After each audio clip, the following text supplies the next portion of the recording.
Good morning, I'm Linda Whitewolf, and you're watching another edition of Arizona Native News. And guess what? Today's a very special day for us because it's our 2nd year anniversary. So we're really thankful for all the support. And you know what? We're even talking about turning this into a half-hour show. So we'd love to hear from you here at Arizona's Own.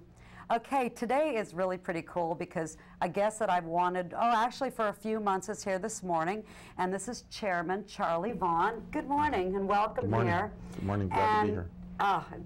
I'm so glad you're in town because all the other media, the world media, has had a piece of you and your nation, and you're the chairman of the Wallapai tribe, which of course has become world famous now with the launching of the Skywalk out there at the Grand Canyon West. So we're glad we're getting you after, and you've had a little bit of time to relax from all the media attention. But gosh, tell me a little bit about how this all started and who thought of this idea of putting a glass piece out over the Grand Canyon. Okay, the tribe's name is pronounced Wallapai. That's the correct pronunciation, and that translates into people of the tall pine. Our reservation is basically 1 million acres. It's located in northwestern Arizona with 108 miles of the Colorado River as the northern boundary. So that being the case, we have canyon land throughout our reservation, and being one of the few tribes in America that had a reservation established on a portion of its traditional homeland, the familiarity with our reservation was always there. And for the past 50 years, tribal elders had always identified this location as being a possible tourism attraction. So the concept has been there for a long time. And the Skywalk concept came to be from a discussion among tribal members who were discussing how to promote this area for tourism. So the concept was born in that discussion.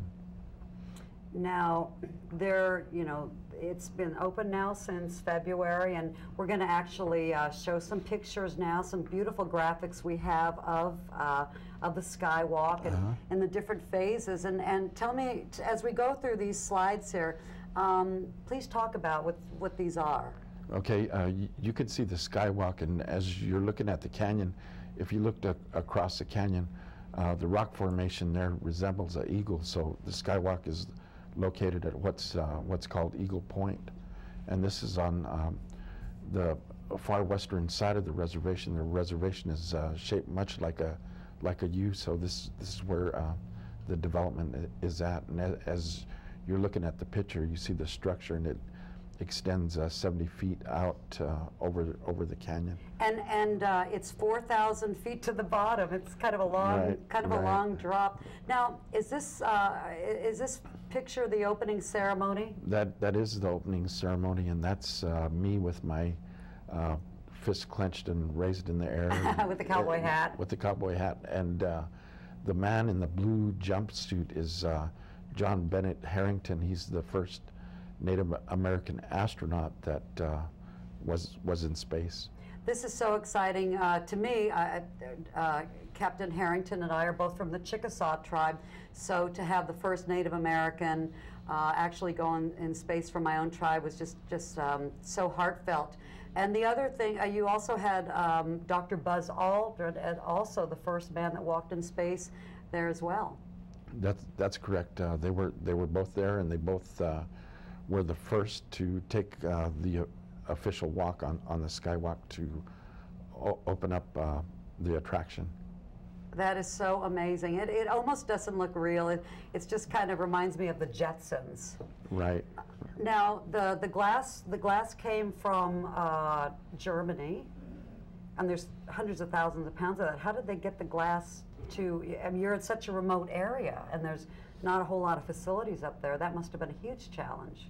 Yeah, they trucked in the glass, and it's a special glass. This company specialized in making this sort of glass that was high strength, that would be able to carry the weight Mm-hmm. that it would be subjected to. So. Well, I think I was reading somewhere it's like 100 pounds pressure per square foot, which actually on the 70-foot walk it would be could hold like 350,000 pounds, or like a third of the size of a Boeing 747. Right.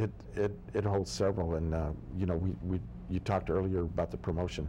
We've been getting people from Jay Leno to cartoonists and syndicated cartoon columns have been capturing the skywalk for us. They got kind of the Jetson thing going on there. And advertising for us, so it's been in the news all over, and it does hold a significant amount of weight. So tell me, as far as you being chairman of your tribe and looking at the future, first of all, I'm sure there have been questions on environmental impact that something like this would bring to that area, especially being in such a remote area with the influx of, you know, thousands and thousands of people coming on. First of all, how are you dealing with those challenges? And then secondly, as far as the economic impact, please tell our viewers, you know, what this means to the Wallapai people as far as infrastructure. Not being a casino tribe, this is really going to help in the development of your infrastructure.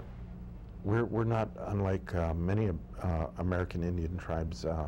Historically, we were placed on reservations that tended to be deficient in resources and economic potential, and we have to utilize what's available to us, and that's our situation on Wallapai. That being said, it has a huge economic benefit for the tribe. The revenue that we derive, we place in educational funding for our children that are coming of age. Awesome. Excuse me, this is live TV, isn't it? Oh, listen, it's been wonderful having you here today. And do you have any advice or comments you'd like to say to our viewers in respect to coming out and visiting you up there at the ends of the world? I just want to say that's exactly where it's at, and you're not going to experience any paved roads. I know we've been getting negative criticism over that, but this is rural Arizona. It's a tourism attraction, and it is benefiting the tribe. But keep in mind, this is how we live every day, and this is what we have to contend with. And we're trying to make improvements, but we certainly hope you visit all of northwestern Arizona and see what it has to offer. And this is such a work in progress. I know there's going to be more things added along with the Skywalk, so thank you. I'm Linda Whitewolf. Thanks again for joining us for our 2nd anniversary with Arizona Native News. Have a great day.